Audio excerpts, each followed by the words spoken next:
데살로니가 전서 5장 16절에서 18절, 우리 짧으니까 다 합독하도록 하겠습니다. 시작. 항상 기뻐하라, 쉬지 말고 기도하라, 범사에 감사하라. 이것이 그리스도 예수 안에서 너희를 향하신 하나님의 뜻이니라. 아멘. 사랑하는 성도 여러분, 한 주간 어떻게 지내셨습니까? 날씨는 덥고 또 여러 가지로 분주한 일들이 있었을 줄로 생각이 됩니다. 그러한 가운데서도 항상 주님의 사랑에 힘입어 승리하며 기뻐하는 우리 성도들이 되시기를 주님의 이름으로 축복합니다. 우리 옆에 분들과 인사 나누시는데요, 지켜주신 하나님의 은혜에 감사합시다. 그렇게 인사 나누도록 하겠습니다. 지켜주신 하나님의 은혜에 감사합시다. 오늘은 맥주 감사주일입니다. 2025년 6개월 동안 하나님이 우리를 사랑하셨고 지켜주셨고 인도해 주셨습니다. 주님의 보호와 함께 하심이 있었기에 우리가 지금의 모습으로 모든 것을 감당하고 있는 것입니다. 이 은혜를 기억하고 하나님께 감사와 찬송을 드리는 우리 성도가 되기를 주님의 이름으로 축복합니다. 오늘 본문에 보면 바울은 데살로니가 교인들에게 범사에 감사하라 그렇게 말하고 있습니다. 이 범사라는 뜻은요, 모든 일이라는 그런 뜻이 있습니다. 그리고 NIV 성경, 영어 성경에 보면 in all circumstances 이렇게 말합니다. 즉 모든 환경 속에서, 어떠한 상황 속에서도 다 감사하며 살아라, 모든 일에 감사하라, 그것을 말해주고 있습니다. 그러면 어떻게 해야 감사하며 살 수 있는가? 그냥 머리로만 감사하자 되는가? 저는 개인적으로 가져야 할 마음가짐이 있고요, 다른 사람과의 관계 속에서 어떻게 하느냐, 이것이 있을 때 감사할 줄로 믿습니다. 그래서 우리가 내 개인적으로 어떠한 자세, 또 다른 사람과의 관계 속에서 어떻게 하며 하나님 앞에 영광 돌리며 감사하며 살아가는 우리 성도의 삶이 있기를 주의 이름으로 축복합니다. 그러면 첫 번째로 개인에게 필요한 기초 준비 사항들이 있습니다. 오늘 본문 16절 17절에 보면 항상 기뻐하라, 쉬지 말고 기도하라 말합니다. 두 가지를 말합니다. 기뻐함과 기도입니다. 그래서 먼저 기쁨에 대해서 한번 살펴보도록 하겠습니다. 예수님은 공적 생활을 처음 시작하실 때 장례식 하는 곳에서 시작하신 것이 아니라 가나 혼인잔치에서 시작하셨습니다. 그리고 그 혼인잔치에 포도주가 떨어져 정말 힘든 상황에 물로 포도주를 만들어 주심으로 인해서 기쁨이 충만하도록 만들어 주셨습니다. 그래서 그 혼인잔치를 더 기쁘게 만드는 일을 예수님도 처음으로 사역으로 시작하셨다는 것입니다. 우리가 잘 아는 장기례 박사, 그는 그의 기쁨을 말했는데요, 뭐라고 말했는가? 첫째 아들을 얻은 기쁨. 그리고 이게 한참 된 건데요, 송기정 선수가 올림픽 마라톤에서 우승해서 기뻤다 그렇게 말하면서요, 그보다 내 인생의 가장 큰 기쁨은 바로 예수 그리스도를 믿어 내가 크리스찬이 되어 내 삶과 존재가 하나님을 받아들여 이미 천국의 소망을 가진 것, 이것이 최고의 기쁨이다 그렇게 표현했습니다. 그래서 우리 크리스찬들은요, 아무리 힘들고 어려운 일이 있더라도 천국을 바라보며 모든 것을 극복하며 기뻐 감사하는 우리 성도의 삶이 있기를 주의 이름으로 축복합니다. 두 번째는 기도입니다. 초대 교부 크리소스톰은 이렇게 말했습니다. 환난 중에서도 항상 기뻐할 수 있는 방법은 쉬지 않고 기도하는 것뿐이다 그렇게 표현했습니다. 쉬지 말고 기도하라. 우리 24시간 기도할 수 있습니까? 이거는 불가능한 일입니다. 밥도 먹어야 되고요, 차도 한 잔 마셔야 되고요, 사람들과 대화도 해야 되고 일도 해야 되고 그렇게 쉬기도 해야 하는 것입니다. 그러면 이 말은 무슨 뜻인가? 기도를 삶의 생활화하라는 것입니다. 언제든지 기도할 준비가 돼 있고 필요하다면 기도할 수 있는 그런 마음가짐으로 살아가야 한다는 것입니다. 좋은 예가 바로 우리가 잘 아는 다니엘입니다. 다니엘은 굉장히 큰 나라의 총리였습니다. 너무너무 바빴습니다. 그런데도 불구하고 하루에 3번씩 하나님께 정해진 시간에 기도했던 사람이었습니다.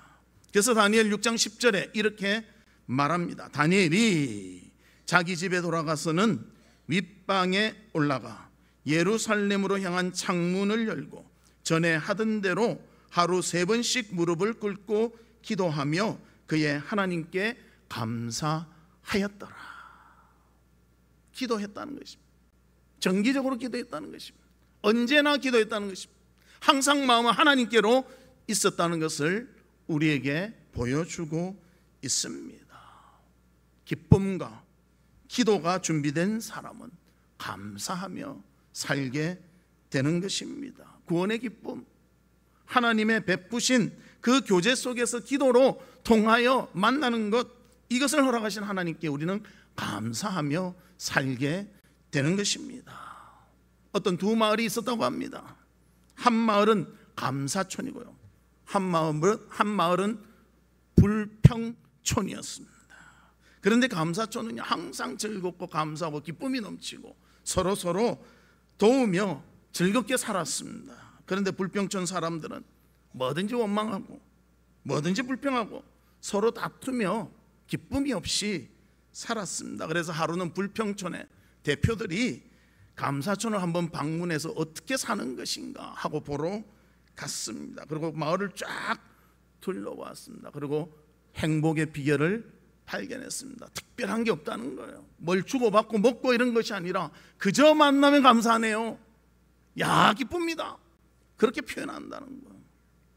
그래서 그 분들이 모여서 이렇게 말했다고 합니다. 우리 감사촌에 가보니까 특별한 거 없더라. 뭘 주고받고 먹고 즐기고 이런 것이 아니라 말로, 마음으로 감사하다, 기쁘다 표현하더라는 것입니다. 그래서 우리도 좀 행복을 찾아야 되는데 어떻게 하면 좋을까?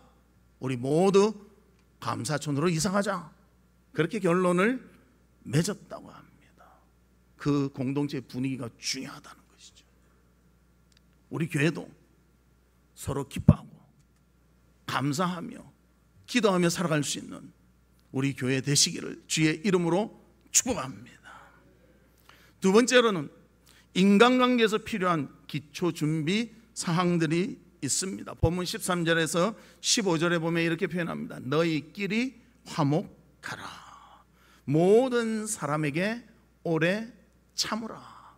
모든 사람을 대하든지 항상 선을 따르라. 그렇게 말하고 있습니다. 화목하고 참고 선을 행하라는 것입니다. 그래서 첫 번째는 서로 화목하라는 것입니다. 화목하라는 것은 상대방을 사랑 안에서 귀히 여길 때 화목할 수가 있습니다. 남을 무시하고 취급해 주지 않고 하면요, 화목할 수가 없습니다. 경쟁하고 싸움하고 불화가 일어나게 되는 것입니다. 서로 인정하고 사랑하며 존중해 줄 때 화목할 수가 있습니다. 한 가정을 하더라도요, 아버지의 권위를 존중해 줘야 됩니다. 어머니의 수고를 인정해 줘야 됩니다. 자녀들을 인격적으로 잘 대해 줘야 됩니다. 그래야 가정이 화목하게 되는 것입니다. 친구 간에도 그렇지 않습니까? 서로 존중히 여기고 귀히 여기며 사랑한다면 정말 화목한 관계를 계속 지속해 나가게 되는 것입니다. 인간관계에서요, 이 화목을 이루는 것, 서로 존중하고 귀히 여기고 사랑할 때 이루어지는 것입니다. 그래서 우리도 서로를 존중할 수 있는, 귀히 여길 수 있는 성도들이 되시기를 바랍니다. 두 번째로는 오래 참으라는 것입니다. 오늘 본문 14절에 보면 이렇게 말합니다. 또 형제들아, 너희를 권면하노니 게으른 자들에게 권계하며 마음이 약한 자들을 경계하고 힘이 없는 자들을 붙들어주며 모든 사람에게 오래 참으라. 바울 당시에는요, 강한 자들이 약한 자들을 굉장히 눌렀습니다. 요즘은 사회가 많이 달라졌죠. 회사 사장이 제일 겁납니다. 그렇죠? 직원들이 한마디만 하면 민원 올라오면 큰일 납니다. 요즘은 직원 일하다가 크게 다치고 죽고 하면 사장이 잡혀가지도 않습니다. 예. 요즘은 거꾸로지만 옛날에는요, 권력 있는 사람이 막 짓눌렀다는 거예요. 그래서 약자들을 우리가 참으며 인내하며 배려하며 긍휼히 여기라고 말하고 있습니다. 또 반대로 강자들도요, 우리가 배려하며 사랑하며 함께 나아가야 한다는 것입니다. 그를 위해서 한 번 더 참는 거예요. 또 참는 거예요. 참아야 참을 인자 새기면 살인도 면한다고 그렇게 말하지 않습니까? 참아야 하는 것이 중요합니다. 이렇게 참는 모습이 있다면 사회는 더 부드럽고 아름답게 될 것입니다. 그렇다고 반대로 그 참는 것을 악용해서도 안 되죠. 이렇게 참으니까 내가 이용해야지. 참 세상이요, 악해졌어요. 설교할 때도 이런 말을 해야 돼. 그래서 이용해 먹지 말고요, 서로 사랑하며 존중할 수 있는, 참아주는 그런 모습이 우리 가운데 있기를 바랍니다. 세 번째로는 항상 선을 따르라는 것입니다. 선 쪽으로 가라는 것을 말하고 있죠. 이런 모습이 있자면 사회는 밝아질 수밖에 없습니다. 그러나 현실은 반대로 흘러갈 때가 더 많다는 것입니다.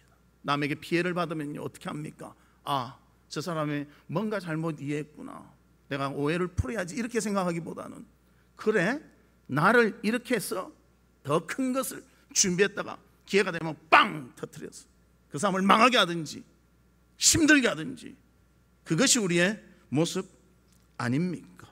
그리고 그런 일들이 생기면 통쾌하게 느끼는 것이 우리의 모습 아닙니까? 이제는 그러지 말고요, 우리가 선을 따르는 일에 힘쓰기를 바랍니다. 만약 우리의 가족이라면 그렇게 생각하겠습니까? 나에 대해서 내 가족이 이랬는데 그래 한번 두고 보자, 그렇게 안 할 거란 말입니다. 그래서 우리는 모든 것을 선을 따를 수 있기를 바랍니다. 우리 예수님도 선을 따르셨습니다. 하나님이셨는데 이 땅에 인간의 몸을 가지고 오시고요, 우리를 위해서 십자가에서 죽으셨습니다. 그리고 부활하심으로 우리의 죄를 해방시켜 주시고 우리를 영생의 하나님 자녀가 되도록 인도해 주셨습니다. 그 선이 우리를 살린 것입니다. 그러므로 우리도 선을 따르며 행하는 자가 되기를 주님의 이름으로 축복합니다. 어떤 농부가 부업을 했는데요, 나무를 요래 깎아서 예쁜 그릇을 만들어서 팔았습니다. 그러면서 그는 어떤 생각을 했는가? 내가 만든 이 그릇을 식탁에서 쓰면서 그 가족이 즐겁게 밥을 먹으면 참 좋겠다. 그리고 즐겁게 그 나무를 깎아서 그릇을 만들었습니다. 하루는 방문객이 와가지고요, 뭐라고 하는가 하면, 아유, 이 그릇 만들어서 얼마나 남겠수? 그러면서 비난 비슷하게 말을 했습니다. 이 빈정거림에 속이 좀 상했지만 이 농부는 이렇게 대답했다고 합니다. 나는 돈을 만들고 있는 것이 아니라 행복을 만들고 있는 것입니다.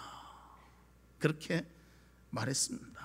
행복은요, 나를 위해서 살기보다 남을 위해서 배려할 때 더 기쁨이, 행복이 있을 줄로 믿습니다. 우리가 이 행복을 나누는 귀한 성도들이 되시기를 주님의 이름으로 축복합니다. 세 번째로는 범사에 감사하는 것이 하나님의 뜻이라고 오늘 본문에서는 말씀해 주고 있습니다. 그래서 모든 일에 감사하라. 누가복음 17장에 보면 10명의 나병 환자들이 나타납니다. 그들이 나병이 낫기 위해서 예수님을 찾아갑니다. 그리고 예수님께 고쳐달라고 절실히 부탁합니다. 그래서 예수님께서 그 나병 환자 10명을 모두 고쳐주셨습니다. 그런데 9명은 아무 말 할 것 없이 각자 알아 자기 길로 가버렸고요, 한 명만 돌아와 예수님께 감사를 표현했습니다. 그때 주님께서 무엇이라고 말씀하셨는가? 누가복음 17장 17절에 10사람이 다 깨끗함을 받지 아니하였느냐? 그 9은 어디 있느냐? 다 고쳐줘도요, 나병이면 그 당시에 불치병입니다. 그것을 고쳐줘도요 감사하지 않는다는 것입니다. 그런데 그보다 더 중요한 말씀은 뒤에 나옵니다. 그래서 17장 19절에 그에게 이르시되 일어나 가라, 내 믿음이 너를 구원하였느니라 하시더라. 9명의 나병 환자는요 육신의 병만 고쳤습니다. 그러나 감사했던 한 명은 영혼까지도 구원받게 되었다는 것입니다. 그는 이방인이었습니다. 그런데 우리에게 주시는 교훈은 무엇인가? 감사하는 자가 은혜에 대한 응답이 되는 것이고요, 구원받은 표시가 되어진다는 것입니다. 그래서 다시 말하면 우리는 하나님의 은혜로 구원받고 제사함 받은 사람입니다. 이것을 감사하지 않을 수 없다는 것입니다. 구원의 은혜에 항상 감사하며 사시는 우리 성도들이 되시기를 바랍니다. 오 놀라운 구세주 예수 내 주, 그렇게 시작하는 찬송가 391장이 있습니다. 이 찬송시를 쓴 사람은 펜시 제인 크로스비라는 여인입니다. 이 여인은 평생 동안 8,000여 편이 넘는 찬송시를 썼다고 합니다. 그리고 그의 찬송시에는 언제나 들어있는 것이 감사와 기쁨이 이렇게 표현되어 있습니다. 그녀는 1살 때 아버지가 돌아가셔서 참 어려운 가정 속에서 살았습니다. 그러다 6살 때 감기에 걸렸는데 그것이 안질로 발전해서 찜질 처치를 잘못해서 의사의 실수로 평생 앞을 못 보는 그런 자가 되어버리고 말았습니다. 그러나 자신의 처지를 비관하지 않고 예수 그리스도를 믿어 희망을 가지고 평생을 감사와 기쁨으로 노래했습니다. 우리도 내 처지, 내 상황, 그것보다는요 나를 구원하시고 나와 함께 하시고 나를 지켜봐 주시는 하나님의 은혜를 깊이 생각할 수 있는 그런 성도들이 되시기를 바랍니다.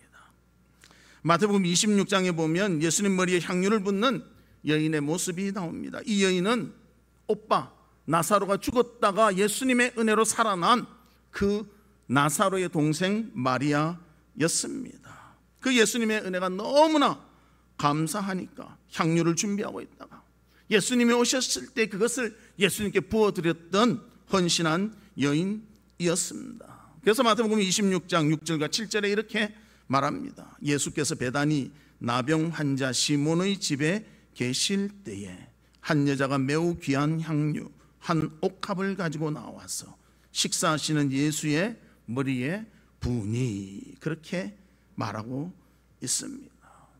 마리아는 그가 사는 동네에 예수님이 오신다는 소식을 듣습니다. 그리고 오빠를 살려주신 그 예수님의 은혜가 너무 크기 때문에 미리 향유를 준비했다가 예수님이 오셨을 때 그의 머리에 부어 드리셨습니다. 그리고 그의 일은 대단한 축복받는 일이 되었습니다. 왜냐하면 예수님의 장례를 예비하는 일이 되었고요, 지금도 우리가 성경을 통해서 읽으며 기록된 성경의 말씀에 기록된 그런 행위가 되었기 때문입니다. 우리도 하나님의 그 은혜를 깨닫고 간직하며 감사할 때 하나님께서 더 풍성함과 축복을 더하여 주실 줄 믿습니다. 또 우리가 잘 아는 바울, 전에는 예수를 핍박하는 자였습니다. 그리고 하나님의 은혜로 구원받고 이제는 복음 전도하는 자로 바뀌었습니다. 그의 삶을 너무 하나님이 붙잡아 주시고 함께 해주심을 감사하며 표현하고 있습니다. 그래서 디모데전서 1장 13절과 14절에 보면 먼저 13절에 이렇게 말합니다. 내가 전에는 비방자요 박해자요 폭행자였으나 도리어 긍휼을 입은 것은 내가 믿지 아니할 때에 알지 못하고 행하였음이라. 그렇게 말합니다. 전에는 내가 비방자요 박해자요 폭행하는 사람이었습니다. 왜? 예수 그리스도를 몰랐기 때문에, 믿지 아니했기 때문에. 그런데 14절에서는 이렇게 고백합니다. 우리 14절 같이 읽어볼까요? 시작. 우리 주의 은혜가 그리스도 예수 안에 있는 믿음과 사랑과 함께 넘치도록 풍성하였도다. 하나님의 은혜가 그리스도 예수 안에 있는 믿음과 사랑과 함께 넘치도록 공급해 주셨다. 하나님의 은혜입니다. 그렇게 고백하고 있습니다. 박해자요 폭행자였으나 이제는 주의 복음을 들고 세상을 향해서 전하는 자로 변화되며 감사하며 기뻐하며 살아가는 바울이 되었음을 고백하고 있는 것입니다. 우리 사랑하는 성도 여러분도 모두가 주의 은혜에 감사하며 영광 돌리는 귀한 삶이 있기를 주님의 이름으로 축복합니다. 지난 한 주간은요, 저에게는 가장 딱 떠오르는 단어가 물입니다. 왜 그런가 하면요, 우리 교회 식당에 습기가 확 차가지고요, 물이 가득가득 첨벙첨벙했어요. 이거 어떻게 하면 좋을까? 많은 이야기가 오갔습니다. 그런데 이거 한번 우리 환풍기 돌리고 에어컨 켜고 해가지고 말려보자. 그리고 한 이틀 만에 깨끗이 말랐습니다. 참 감사하더라고요. 그런데 물이 보이는 동안에는요, 제 머리에 떠나지 않는 거예요, 물이. 그런데 그 물이 제 사무실에서도 말썽을 피웠습니다. 금요일 날 제 사무실에 이제 설교 준비하는 책상 밑에 이래 조그만한 카페트가 있는데 그게 철벅철벅. 왜 물이야? 어디서 물이 나왔나? 아니 여기도 습기가 이래 차는 건가? 별 생각이 다 나는 거. 그래서 그걸 거두고 닦고 썰고. 보니까 원인이요, 에어컨에서 그 물펌프가 뿜어서 밖으로 내야 되는데 이게 고장 난 거예요. 그래서 싹 지웠습니다. 그리고 카페트 빨리 말려와가지고 다시 깔고 싹 청소 다 했습니다. 그리고 토요일 날, 오늘은 기분 좋게. 그날 그래서 에어컨도 못 켰거든요. 막 물도 넘치니까. 그래서 에어컨 좀 켜고 좀 잘해보자. 어제 또 물난리가 난 겁니다. 이게 웬일인가? 기계를 봐도 멀쩡한 것 같고, 그런데 웬 물이야? 보니까요, 전기를 꼽았는데 전기 안 드는 콘센트에 꽂아놓은 겁니다. 내가 꽂은 건 아니에요. 그래서 물이 또 첨벙첨벙한 거예요. 그래서 물을 또 막 치우고, 콘센트만 바로 딱 꼽으니까 그 다음 쉥 하더면 샥샥 물을 퍼내더라고요. 그거 하나 잘못 꼽아가지고 이 고생을 하는가? 근데 제가 설교 준비 중에 있었습니다. 그래서 앉아서 이래 보다가 그래 생각했습니다. 오늘 설교 제목이 범사에 감사하자인데 감사할 것이 없는가? 그때 감사가 딱 떠오르는 거예요. 하나님 정말 감사합니다. 금방 발견해서 그거 몰랐다면 계속 꼽아놓고 이것 조치하고 저것 조치하고 고생만 엄청 했을 건데 하나님 알게 해주셨어.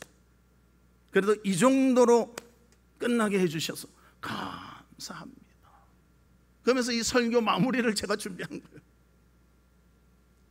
똑같은 일이지만요, 감사할 수 있고 불평할 수 있습니다. 그러나 감사의 내용을 찾으면요, 감사가 있더라고요. 여러분 감사 노트 쓰고 계십니까?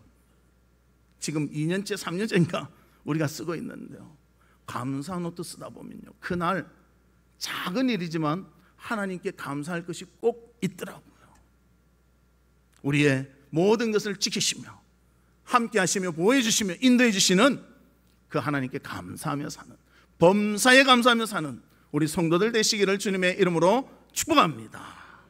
말씀의 결론을 맺도록 하겠습니다. 범사에 감사하는 일, 쉬운 일이 결코 아닙니다. 하지만 기쁨과 기도가 준비되어 있다면 감사하며 모든 것을 감당할 수가 있는 것입니다. 그리고 나만을 위해서 생각한다면 안 되겠지만 남을 위해서 생각하며 화목하고 또 오래 참으며 선을 따른다면 또 그것도 감사하는 일이 되어질 줄로 믿습니다. 범사에 감사하며 사시는 우리 성도님들 되시기를 주님의 이름으로 축복합니다. 이 시간 우리 같이 기도하는데요, 하나님 아버지, 모든 일에 감사할 수 있도록 우리를 붙잡아 주시고 인도해 주시고 함께해 주시옵소서. 어떤 일이 벌어질 때 그것에 대해서 불평하기보다는 감사의 눈으로 보며 하나님의 은혜로 생각하며 영광 돌리는 저희들 되도록 인도해 주시옵소서. 우리 다 같이 통성으로 기도하도록 하겠습니다. 아버지 하나님, 주님의 은혜와 사랑을 감사드립니다. 6개월 동안에도 주님이 지켜주셨기에 우리가 이런 모습으로 영광 돌리는 줄 믿습니다. 아버지 하나님, 똑같은 일이 있지만 감사할 수도 있고 불평할 수도 있지만 무엇보다도 하나님의 구원의 은혜를 기억하고 범사에 감사하며 살아가는 저희들이 될 수 있도록 도와 주시옵소서. 아버지 하나님, 힘든 가운데서도 하나님이 도우시고 하나님이 함께하기 때문에 우리는 감사의 조건을 찾으며 감사할 줄로 믿습니다. 아버지 하나님, 기뻐하며 아버지 하나님 기도하며 감사를 하게 하여 주시고 나보다도 남을 생각하며 감사하는 저희들의 삶이 될 수 있도록 인도해 주시옵소서. 하나님 아버지, 2025년 6개월 동안도 우리를 지켜주시고 보호하시며 인도해 주심에 감사를 드립니다. 아버지 하나님, 우리의 삶 속에서 모든 상황 속에서 주님 바라보며 감사할 수 있는 저희들 되게 하여 주시옵소서. 기쁨이 있고 기도가 있으므로 감사하며 다른 사람을 생각하면서 감사가 넘치도록 우리를 주관해 주시옵소서. 예수 그리스도의 이름으로 기도하옵나이다. 아멘. 지금은 우리 주 예수 그리스도의 은혜와 하나님의 무한하신 사랑과 성령님의 감화 감동 위로 교통하심이 기뻐하며 기도하며 하나님께 감사로 살기를 소망하는 우리 사랑하는 성도들 위에와 성도들의 가정과 나가는 직장과 행하는 사업과 바라고 소원하는 모든 일들 위에 지금으로부터 영원토록 함께 있을지어다. 아멘.